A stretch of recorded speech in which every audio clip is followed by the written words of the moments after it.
I'd like to turn now to your application of the capabilities approach to non-human animals, which I think obviously is a very important step. And you and I agree on the need to change many aspects about the way we now treat animals, in particular that the raising of animals in crowded cages or sheds, factory farming in other words, is ethically indefensible. But in extending the capabilities approach to animals, in one respect you go further than I do. We agree that we should give equal weight to the similar interests of all sentient beings, not just humans. So the pain of an animal, if it's a similar amount of pain, is just as bad as the pain of a human. But you see the flourishing of animals not just in the absence of pain and suffering and the experience of pleasure, but also in terms of the opportunities the animals have for a choice of activities. You're seeing them as agents. And I agree that allowing animals to choose what they want to do is generally good, because that can show us which activities they enjoy and which they take no interest in. We might not otherwise know that.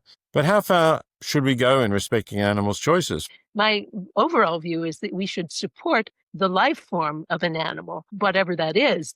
So I do think that there are interventions that we are entitled to make in the lives of wild animals, because first of all, there is no such thing as a wild animal, really. We're controlling all habitats where all these animals live. For example, if there's a famine in a certain area and the animals are all starving, we can relieve the hunger. And we can also try to stop the ivory trade. Well, of course, that's human. But all the bad behavior is typically caused by humans at one remove or another. The famine is typically caused by environmental degradation that's caused by humans. So we're entitled to intervene with that kind of problem in wild animals' lives.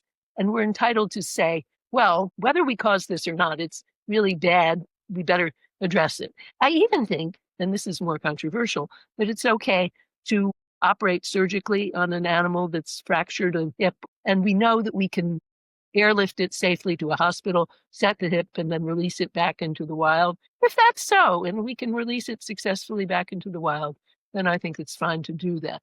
But we should have to be very careful going anywhere beyond that. So we better make sure that the impact we have is a benign one and not a malign one.